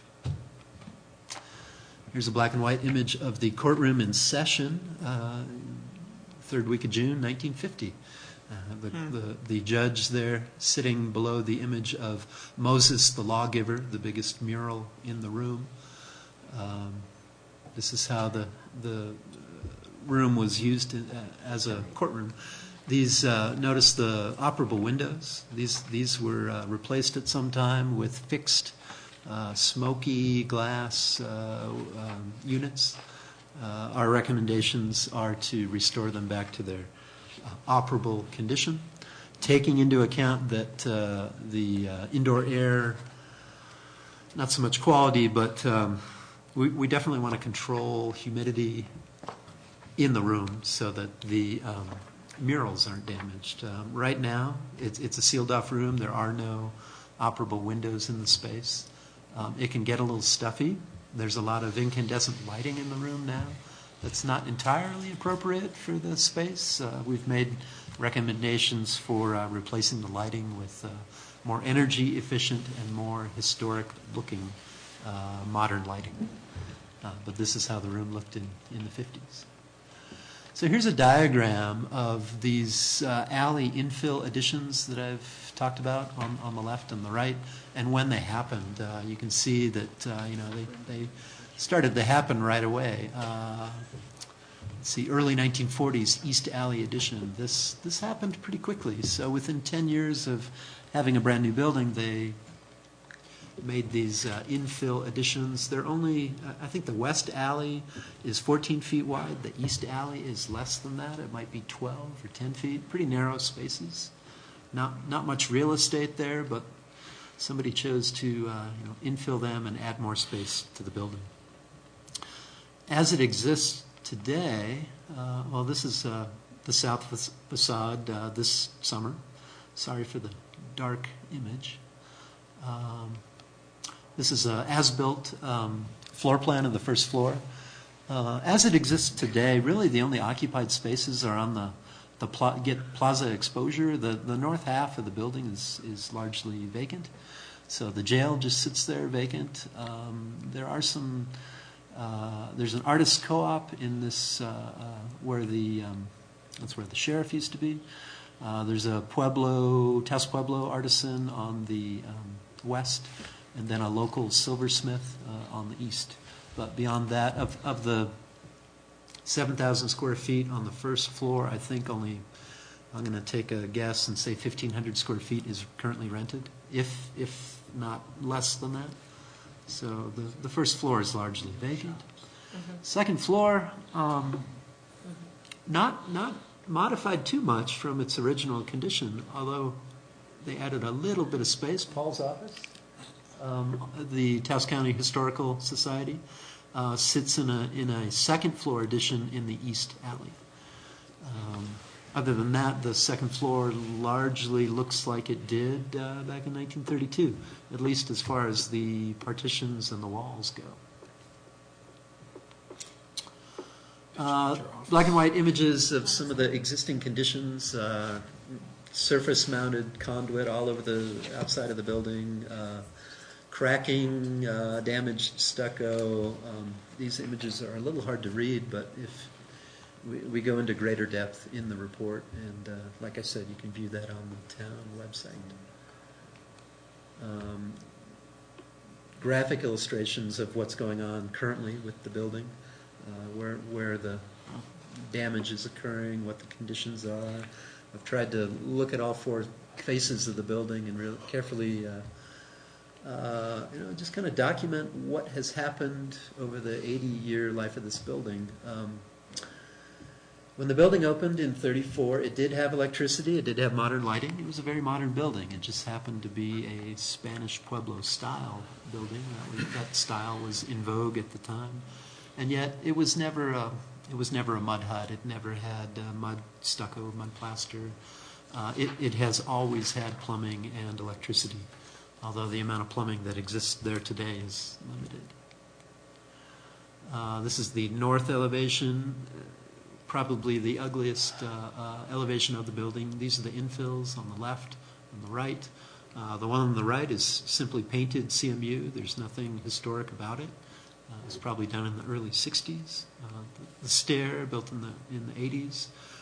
There's a significant cast-in-place concrete bump that actually is the top of the jail holding cell. We don't have finite evidence that this was the case, but evidence that we have found indicates that this concrete bump might have been a remnant from the 1880 jail. That might have been the jail holding cell from 1880 that they built the new building around. Where is that on this, is that on this picture? It's right there. In So 11. if you're walking... In 11? Okay, oh, I see it. I know it's... Yeah. If you're walking down Excuse me, Juan I Largo know it is. Lane and you look at the north side of this building, you can see it. I've seen it. We had some musicians playing up there. And that's exactly what I think it should be used for. Yeah, It with makes a stage. great stage. I'm not recommending that it be removed. Yeah. I think the north side of this building simply needs to be Big rectangle. developed as a Yeah. performance And we use space. it as a stage. Yeah, East elevation showing the profile of the infill addition and all the windows that it obscured. I think it could easily be removed, and my structural engineer, Jim Hans, Hans Engineering out of Santa Fe, concurs. He is quite confident that if you remove the substandard construction that occurred in the alleyways, that the building could stand on its own no problem. So that's not a structural concern to remove the infill. Same thing on the west elevation, and you can see this light well that I'm talking about. If you go up on the roof of this building, you can look down into this light well that has an original window in it from 1934. There's Juan Largo Lane as it exists today with the beautiful hardscaping, the pavers that the merchants paid for. And yet the building off to the left here is just simply surrounded by gravel and railroad ties and a garbage can and some utility poles, and it's not the prettiest site, although the space is there to hold events and have people congregate there. So this is kind of the summary of the entire report, in my opinion, although I might be jumping ahead of myself. You know, I said this is a very preliminary report. It's not a shovel-ready project, but part of my scope was to make recommendations on adaptive reuse. My recommendation is simply to remove the alleys on the east and the west, open them up to the sky again. Those could be pocket parks, outdoor cafe seating, with the correct amount and quality of hardscaping and landscaping. I think it could be really beautiful. Same treatment on the north side of the building. Add landscaping, add appropriate hardscaping, make ADA improvements. To get from Juan Largo Lane into the first floor of this building, the building actually sits lower than the street by about 4 feet, so something needs to be done, either a retaining wall or a ramp or both, to get people coming from Bent Street to get into the building. You know, another thing, obviously, that would be great is that from the plaza, you could get to those public restrooms. You absolutely could. Yeah, I think it would increase foot traffic from the plaza over to the businesses along Bent Street and the John Dunn shops. So we're actually making a building smaller. We're losing about 2,000 square feet. We're turning a 12,000 square foot building into a 10,000 square foot building, and as it was originally designed. Just removing roughly 2,000 square feet of substandard construction and non-historic construction. So I like the idea of getting rid of those, opening it up on either end, but politics and so forth being what they can be. Yes. Did you guys examine the idea of going through the middle? Because you seem to have plenty of room to the north. Yes. To be able to get back up to the street, because there's that. One of the, you're saying it could be a performance space, but at the same time, The idea was... could you go through the building? Yeah, we looked at that idea. In my opinion, it's less feasible than this option for several reasons. The most historic part of the building internally right now is the jail complex, and that's dead center on the building. So if you walk all the way through the building, bang, you hit the historic jail. But what is it? It's just a dismal little It's room. actually not. It's actually pretty cool. It's pretty cool. It's got a certain The jail vibe is pretty to cool. it. Okay. Like, you should go. The original Well, all right. ironwork is all there for the cells, and I'm recommending that it remain in place. Well, you had cells to the left too. I noticed There were cells through that door. in the west alley that were added, I'm guessing mid-50s, and they're far less cool, if you will. So okay, but then if you went through and opened it up through the jail, which is a cool room or whatever, without destroying that room, and yet you opened up the back retaining wall, Sure. and you went towards the alley, and you made that some kind of vertical, like a light well, and opened it up to the north. I mean, I'm not trying to get rid of anything. I was just, I like getting from the bottom to the bottom of the page to the top of the page. Yes. And It's and this is a good proposal. I would like to see that happen, but all of a sudden it'd be like, well, if we just give you one side, That's, and then I'm glad you mentioned that, and because then that's already happening. well, right, and then I don't know, because it's been in the paper that the poor tenants they don't want to move, and they have the good vibes there and everything. So but there's nothing going on in the back. I'm just saying, I don't see this. I don't see where you're getting rid of the jail. You could be going through it and make it a showpiece. I mean, It's worth idea. additional study. I have a question on those alley, the infill. I heard a rumor, and I want to know if it's a rumor or not, that the roofs are draining into the side walls of the original building, that's causing a moisture There's some problem. evidence of that. There's some pretty significant roofing issues, and the first floor roof, which is the roof that kind of makes a U around the building, is in the worst condition. The high roof, the roof above the mural room or the courtroom, is in the best condition. The lower roof is far. So even if those buildings remain, there needs to be attention to that moisture Yes. that's collecting on the walls. Correct. Okay, thank you. well, I'm not sure it wouldn't be you couldn't develop those as a tenant space. I mean, develop them for the building in terms of vertical access, new stairways and Sure. elevators and Yeah, you could- restrooms where you have an open chance at them to get to the sewage without having to go through the building. Well, It's even worth the idea of study. opening up that north side through the middle corridor there, that's a pretty cool idea, just even to get more of the public to get into the building. Right, because it's really, that area of the plaza, that sidewalk area in front is Kind of a dead very zone. congested. And Yeah.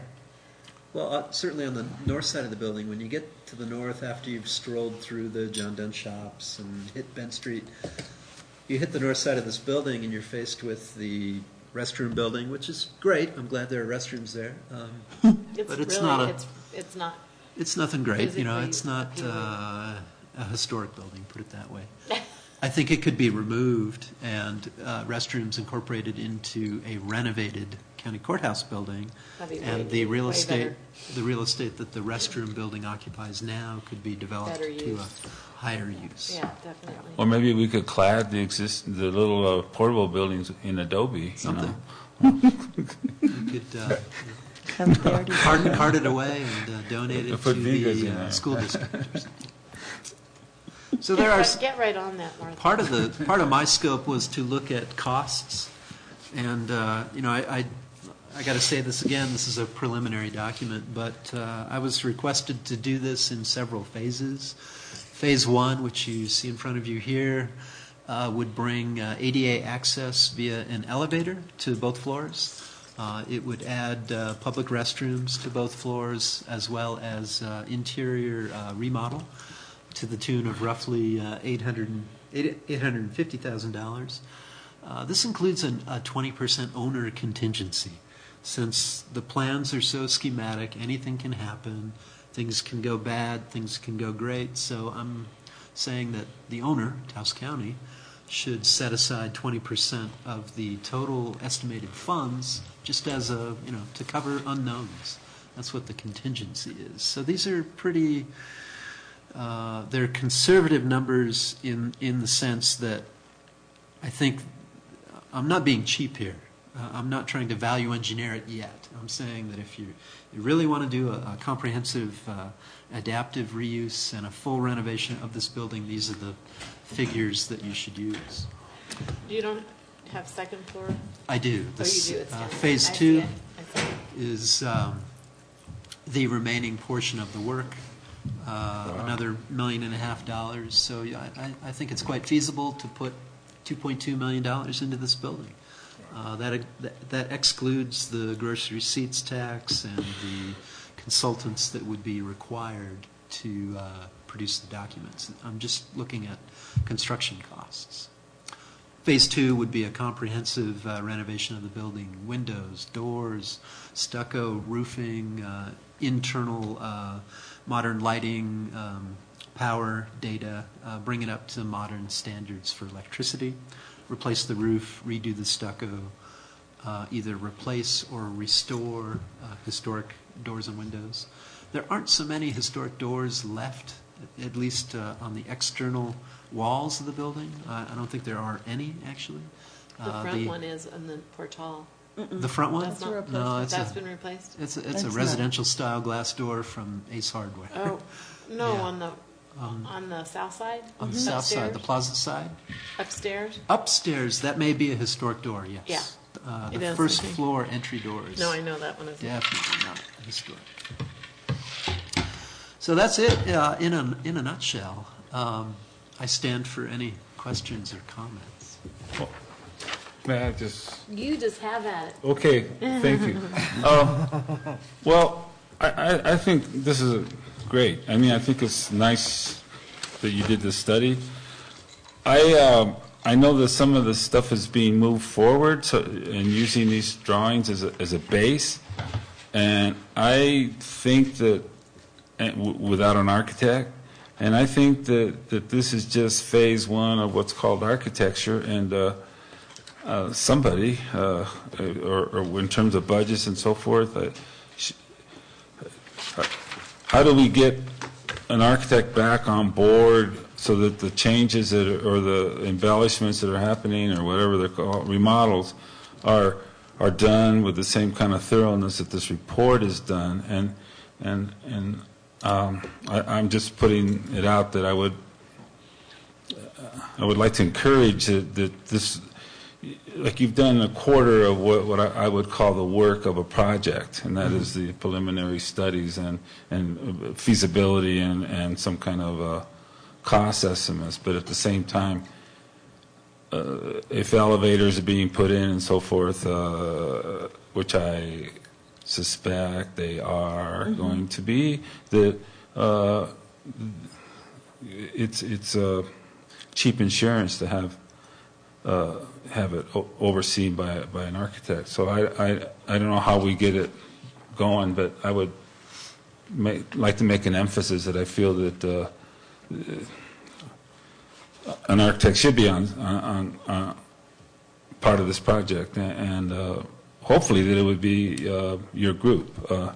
But to just go ahead and use these as, well, now we know where to go is is a bit much for me. I mean, you know. I'm glad you mentioned that, Mr. Palacios, but, you know, I really think that this is step one. It's a fundraising tool, and I think that if the county and the town were able to collaborate, play well together, that surely we could find funds to rehab this building in a smart and modern way.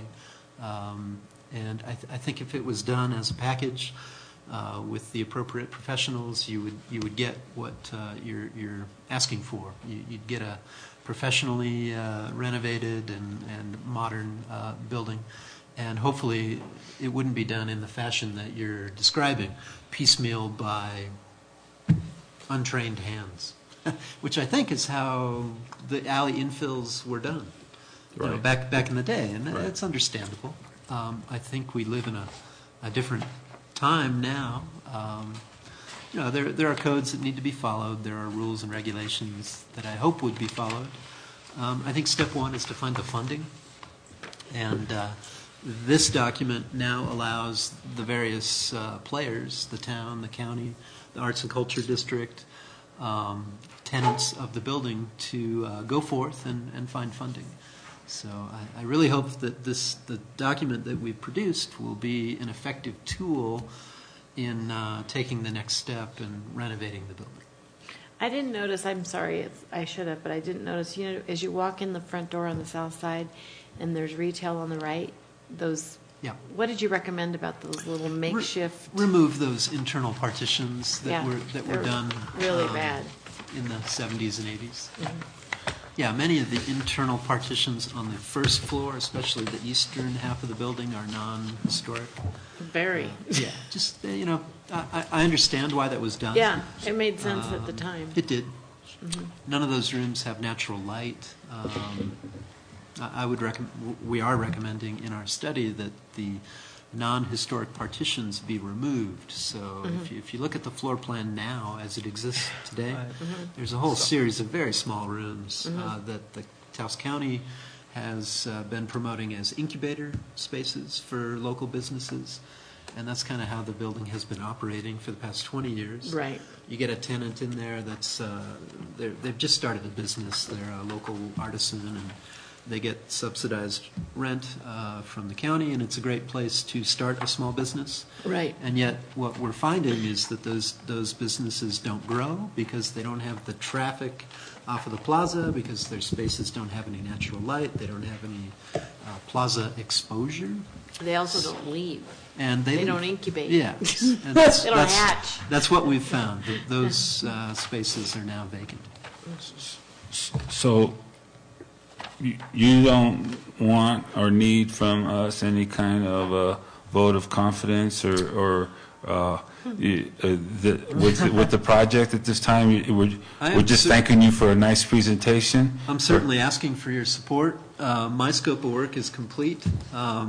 It's up to the powers that be to find funding and take the next step, and I am continuing to campaign for that. By no means am I giving up on the project. It's a pet project of mine. It's very close to my heart, and I have met with many county, town, state, federal politicians and agents and agencies regarding this project, and it continues to cook on the stove, and there's a lot of interest in the project. A year ago, it was a group of Taos County officials went down to the what is it? It's federal HUD funding for projects, CBDBG funding, whatever that stands for. CDBG, Community Development Block Grant. That's it. And unfortunately, we were denied. But a very interesting thing happened. Mayor Cordova from the town drove down on his own separate issue, and he got up to the committee just before the county contingent with this project presented.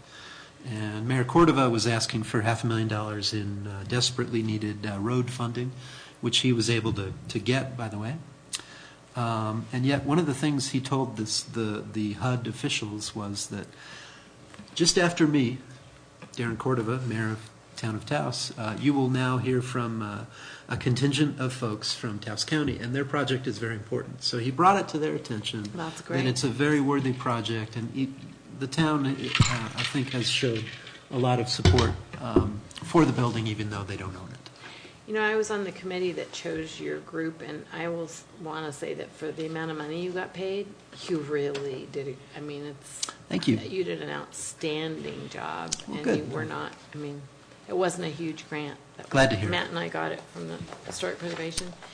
I mean, you did a phenomenal job. It was a lot of work, a lot of fun. I learned a lot. We got a lot of bang for that buck. Yeah, like I Thank say, you I think for it's a that. very helpful tool for the county to use as It's pretty just obvious you care about the building. fundraising. Yeah. Thank you for your time. Thank you for your Thank you, support. that was really nice, really informative. Yeah. Tell all that you know that it's a worthy project. Yeah, we should plan a pretty fun fundraiser down there. Right? Right. Okay, thank you so much. Thank you. Thank you. Okay, we're going to move on to number 7, matters from Historic Preservation Commission. And I guess, Martha, you have something about Siberian elm education? Yes, that was a request from the last meeting, and I'm not quite sure what format that you would like to do that. When I read first it started this, I wasn't sure, and I actually had asked, do you want it an all invasive species, or do you want just the Siberian elm? We had talked about having a flyer and stuffing it with the utility bills. You know, if that's the case, then we got to make it more fun. You know, right now, I put some information in there, but it's pretty dry. And I guess the main message is to attack them when they're young and don't let them get out of hand. And they like to sprout whenever there's any rain at all. So I guess I need some direction from the commission as far as what would you like? Who's this to educate? Is it just the general public? Do we need to be educating specifically the historic district area? I need some direction on this. The thing about those elms is it should sort of be a whole town thing, because the ones outside the historic district, they'll blow the seeds into. I mean, it's one you got to just hit all the way throughout the town, I think. And we have talked about this for several years with several different planning directors.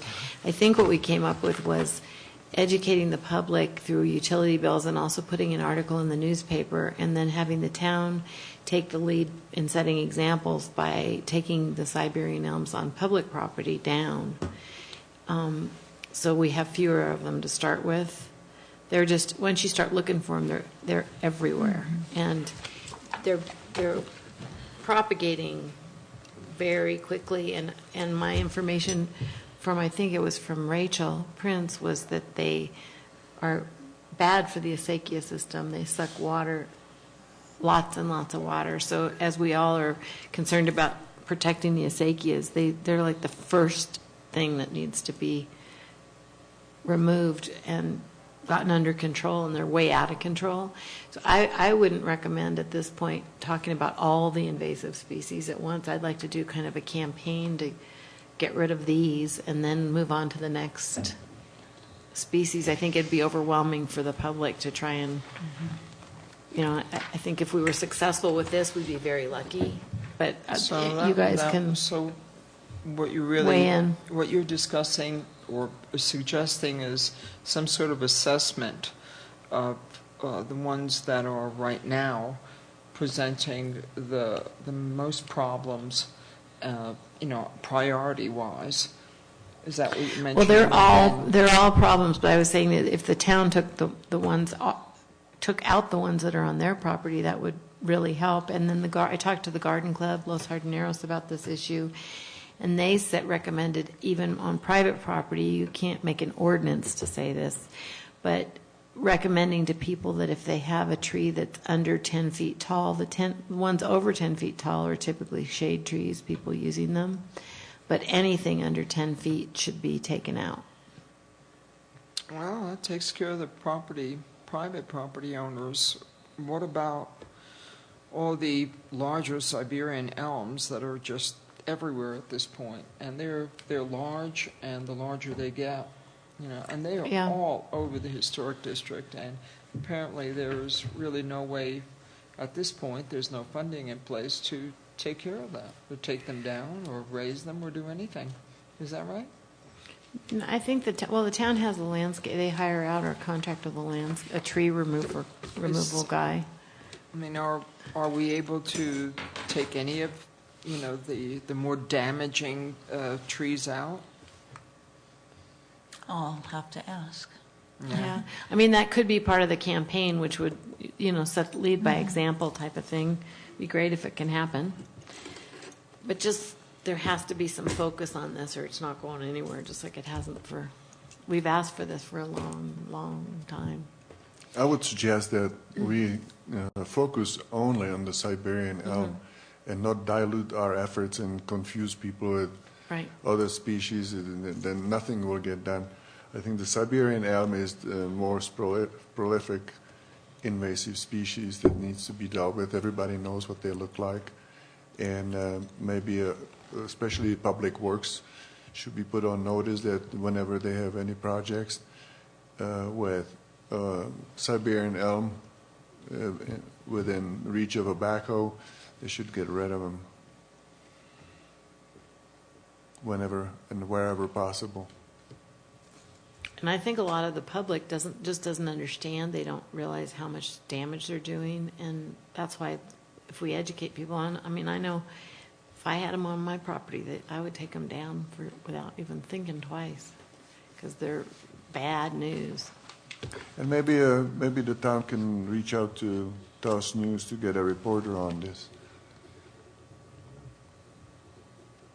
And you know what else? The Garden Club, actually, I've had 2 grants through Los Jardineros very successfully, and quite a bit of money. They might consider funding a year of some removal on private property, or like matching what the owner paid or something like that. I can talk to the Garden Club about that, because they're really upset over it.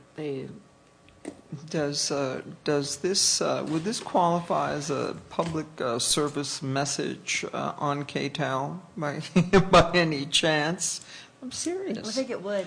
I actually just wrote that Because down. if we can just simply That's a good idea. squeeze that on KTOW as a public service message, I think we can The accomplish. mayor's stations.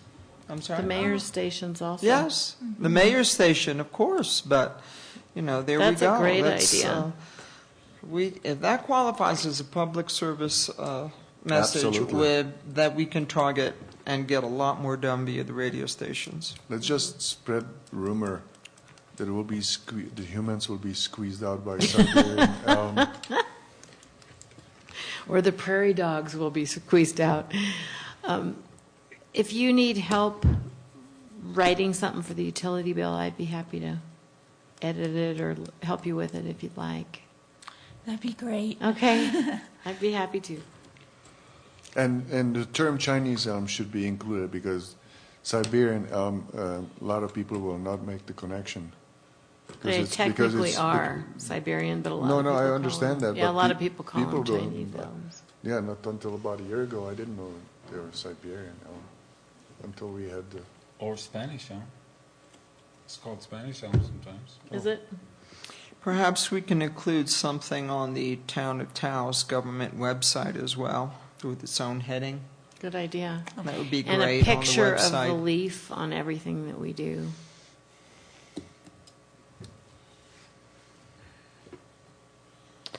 And I think that Paul Brian Jones presented information on how to get, once you cut the stump, how to there's an organic way to kill the stump and a root kill or stump kill or something. There are several different choices about how to kill what's underneath the ground when you cut the tree. So we should make sure and include that in the information. Yeah, and that information could easily be supplied on the Town of Taos website. So we can integrate the radio staff, and people want more information, which can be a short buzz, and then boom, this is where it is. After that, if we push this hard enough and get it going, we can talk to the county there are all these neighborhood associations that meet every month, and then we could go and talk to the neighborhood associations too and just really get the information out. Then it would get even further than the town, which would be great because those seeds just travel. That's really, it would be nice. If I may, Mr. Jones is going to get back to us in terms of what we could replace the trees that we're taking out. He did, I think. He did. I think he did. He gave it to Rudy. Did he give it to? I think he gave it Did to he get Rudy. back? It may be lost. Well, it should be part of, to Yes. just take trees out in an arid place is, I remember reading the names of the substitutes. okay. Right, Yeah. that's somewhere. But hopefully We can broken ask down him to again. something more common language. Yeah, that's- because yeah, sometimes you that's- get these, Right. Arbor, yeah, Latin. yeah. So we could do suggestions of trees. Botanist, I remember reading kind those of too. words. I can try and find that. Yeah, I The mean- recommendations for replacement Okay. trees. That'd be a really great thing for this whole community. It would be a good project. Kind of exciting too. And also if we can work on that this winter, because in April that's when they start coming out. The seeds are in the ground now, dormant because of the winter, but they'll start growing in April. They come out like early April. So if we could get this out in the paper in like end of February or March, that'd be great. Okay, anything else on Siberian, Spanish, No. Chinese elms? Okay. Let's go to B. 7B, plastic sign on the plaza. I believe Marika would like to speak to this. I Or we should just just have a was discussion. interested whether anybody had any comments. I sent an email to everyone with 2 visuals, and I had never seen this sign. It just happened to be on the plaza on a cloudy day, and it glinted in my eyes. And I looked up, and this is why the 2 photographs that I sent, one was you could see the entire west side of the plaza and the signage there. There was this thing. And Did you permit that sign? So my Did your first department? question was, does it conform? To me, it clearly does not. And then B, was there a permit taken out for that sign, and was there an approval? And because if not, then The glint alone is an issue. I know in the code, the sign code, it says that you can't have anything that's reflective that makes a glare for drivers in cars or people walking. Do you remember if they I came in think and it'd asked be for one? just a great material for a space-age super-duper car wash. Octopus. Do you remember them coming in for a permit, or would you be the one they would have asked? I haven't been there that long. There is another sign below that's on the portal. Right, that's been there forever. Yeah, and I don't see how this other sign really helps the store that much. It's so high, nobody sees it. But it's pretty new. It's since It's like a couple weeks old. Oh, really? It's Okay, only- Maybe a month. Yeah, Okay. maximum. okay, well, we'll follow up on that then. Yeah. One of the things that I noticed, because I have had new businesses on the plaza come, and they've asked for sign permits, and I gave the first guy, when I first got here, kind of a hard time. He said, Martha, come here, you need to come to the plaza with me. And I said, there's no master signage requirements or anything like that? He goes, no, come. So I go and I look, and all different materials are being used, all different sizes. There isn't really a standard. Oh, that's what we're here for. Oh, gosh. So, we've been talking about the code that you guys worked on, and I don't know how much that talks about the signage as far as in the historic district. There is a new sign code, and it does talk about the historic district separately, and I do look at that when I'm approving the signage. It is in Chapter 16 now. It used to be in Chapter 15, and there's still some confusion out there as to where the sign code, whether the old sign code in Chapter 15 is still valid. So we're trying to clear that up because we had old applications in our office. So that's the other thing. Marika has found the old draft of the language that you wanted for Chapter 16 as far as the historic district. And we can take that to the Planning and Zoning Commission and go through the process of doing a code amendment. I know that there was some interest in maybe tweaking the sign portion of that a little bit to include things like murals and other things. And then there may have been one or two other items that we were talking about including in that. So I am willing to move that forward. That's great. I don't know what process you would like to use, so we can talk about that. But I will follow up on the sign as far as code enforcement. Thank you for Marika for finding that. Can you email us all what Marika gave you so we could refresh our memories on, because we did that work a long time ago? I mean, on the sign? On the sign? No, on the, but did I understand that you found the work that we did with Matt Foster and Matt Spriggs and all them? Yeah. You found it? Yeah. Could we scan that and email it to people? Sure. To all of us? I can do it. No, Okay. I can do that. Then we can Because all I look have at it. I have it in digital form at this point, so, yeah. Why don't we all look that over, and then at the next meeting, we could have a discussion Yeah. on That's that? a good idea. All of the work that we spent weeks on in those meetings. Right, right. Right, which brings to mind that, and the attorney was here, that there was going to be some follow-up just even on the regular historic review portion of the zoning code. That there was a lot of work done that's not incorporated. That's what we're talking about.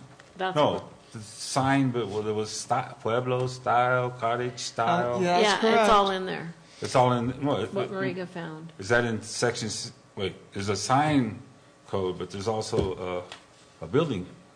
Right. That's correct. Are they both in We section spent- 16? I have all records of all of that. What section is the one I'm asking about?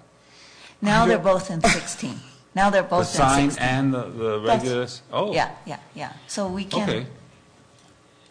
We didn't treat them that way, but that's interesting. Yeah, it was a change with the new sign. I just have records of the work we did. It never, so much of this never made it into, Exactly. Right. But I thought they were two different things. One was talking about architectural styles in the historic Yes. district. That's And the other correct. one was addressing things like sign code. Yes. that's correct. And sound ordinances. Yes. And these. Jake breaks. We went through all of it. I This- know, the- but I'm just saying, you're saying all of that's now in chapter 16? Oscar, you are right. The not noise in- part is not. What's that? You are right about the noise. The noise part is not in Chapter 16. No, but then what about the architectural styles? Is that in 16? We have parts of it in 16, but we don't have all your changes. They So- didn't get incorporated yet. So Yeah. what? So what I'm suggesting is that we take, what apparently the commission worked so hard on, take that before the Planning and Zoning Commission and take that before council and get that adopted as part of the county code. So, right, so what I'm at, chapter 16, I believe, is about the signs and stuff, but then there was this whole chunk of stuff done by Dan Featheringgill that was paid Correct. for from the town, which is about the historic styles and historic restrictions on the buildings. Right, and we want Where to is now that? we want to take that now and make that the code change, because it got dropped Right, after. but where is what was dropped? That's what I'm asking. Marika has it. She's going to scan it Yeah. and email it to all of us. So you have two documents, really. I mean, you have a sign I code. have a whole and- bunch. I have everything we ever did. Yeah, no, I probably do too. And you probably do too, and every single one of us should. I If know. we No, but attended because those what we were meetings. waiting for, But I never- of all the stuff that was being handled in terms of, we were giving drafts and drafts and drafts. Correct. And at a certain point, on both, deals. We have never received the finals. It never got there. Right, so that's what I'm trying to rekindle, and not just throw it all on you. That was something that, wasn't the attorney going to help with that or something? I have records of all of that, all of the work we did that never got there. We Okay. can take that, and you will see what we did for weeks and weeks. I believe Commissioner Lucas was not present at those meetings, so he does not have that history. But we were there, and I have all of the strikeouts through every line of code, everything existing, everything that we rewrote, and it did not make it to the final cut. Right, so So what we have is the work that we did, and then you can look at the code as it is now and say, whoa, where did it go? My favorite word, evaporation. Okay, But part of what the task was, I thought, between the attorney and if, like, the staff doesn't need more stuff to do, but was to try to locate, through Dan Featheringgill, the electronic copies, because he did all this stuff on the computer. She has it. You have the electronic copies? Yes, No. I have everything. You have the hard copies. The electronic I is have what the digital copies. you do. Yes. Cool. Okay. Now, would the commissioners like me to send that Sure. yes, to all of you? yes, please. Done. Yes, please. And copy Digital copies. the town of Taos Planning Commission. What is it called? What is it? The Planning and Department. Zoning Commission. Planning and Zoning Department. Oh, me. Yes, She gave me a copy. she did already. Okay, good. Okay, this, I don't know, but what are we going to do with this? Is the next step. this Okay. commissioner, this one here wants a motion to adjourn. Wait a minute. No. Just, Wait, I can't make it, and Pavel has something. Martha, just a matter of housekeeping. You did a great job for the P and Z with the cover sheet, where you listed the planning commissioners, Yeah. and you actually listed the Historical Preservation Commission members, but you didn't do it here. So Yes. we would like that always. I know, and I have pleaded with them to let us have that. And we use this program called Novus, which actually is driving me bananas. That's the reason why you have spaces on the agenda and things like that. They don't have the template. This is just like their standard form that they're using for all of the town. And I was told that we can't have our special little template. So what I do is I put it on for the record of our decisions, the certificate of appropriateness, things like that. But as far as this goes, I can't do this in Word. This is done with our program. Yeah, but how come you did it for the P and Z? The agenda did include all the names. It Did? included our names too. That is interesting. Did it put your name twice?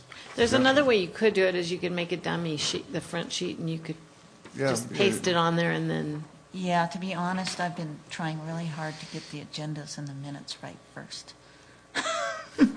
Well, This whatever. cutting It's, and I mean, pasting it's- but it isn't really, working very well. it needs to be on here, because if anyone later in life says, who No, decided but the that? public, Yeah.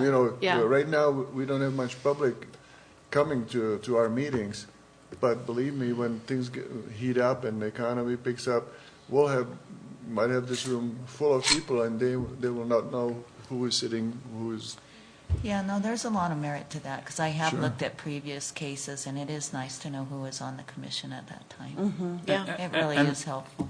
In the first notice of the historic meeting, I looked at the email list. They had like about 30 people on there. Did it not? Or was that for the regular planning and zoning? I thought it was for us, for the historic, about a week ago. If you look at that, I didn't That's know. probably what Pavel's talking about. It had us on there too, right? Yeah. no, I mean, who the minutes were sent to, or the, Yeah, that's a big distribution list, too. but wasn't that part of the historic announcement of what was going to come up today? I believe yeah. it had like 30 individuals in the town, but I don't see any of them here, and also there's no center to, or a backdrop to that to say the people that are sitting on the commission versus the people that are getting the notice. The mailing list, it wasn't on the one like a few days ago, but it was on the one of 2 weeks ago. All the copies. Who was sent to? Because we're talking about two Okay. different things. No, I'm talking about the fact that there's this mailing list of the public when the Notices. notice of the meeting goes out. Right. It's sent to us, but it keeps going to about 30 different individuals in the. Yeah, that's when the agenda is sent out. The It goes to agenda. a bunch of people. Right. And then when the packet information is only sent to you. Just goes to us. But what I'm saying is that it's one of the places where a letterhead of who is listening to the presentation or who is of the board of that it comes into play. As I noticed some of the names, but I don't see anybody here is what I'm saying. I'm trying to. Right, we can make the hard copies with the names along the side, but I can't get it electronically Okay. unless we reload it, a PDF onto the website. But the way they're using Novus is it puts the agenda out on the website automatically. And so it's really hard for me to get your names there. How did P&Z how did they get on that one? You know what, I think they changed the format initially when I first asked, and then I think it got dropped. Because I seem to remember it being on there at one point, and now it's gone again. And so I raised the issue again, and they told me, Martha, you Just, yeah. live with it. It's just those guys, yeah. Okay, no, that's what. Well, the town is really short-staffed, Yeah. and so some of these housekeeping items, they just don't have the manpower to keep up with it. So maybe that's the issue. It got lost, and, who knows? I don't know. I don't know how to respond to this. Well, there is a way somehow, just even with cut and paste. We can put cut on and there. paste it on the hard copies. Uh-huh. Move to adjourn. Second. Yay. Aye. Aye. Aye. Move to adjourn. What's that one? Move to adjourn. Move to adjourn.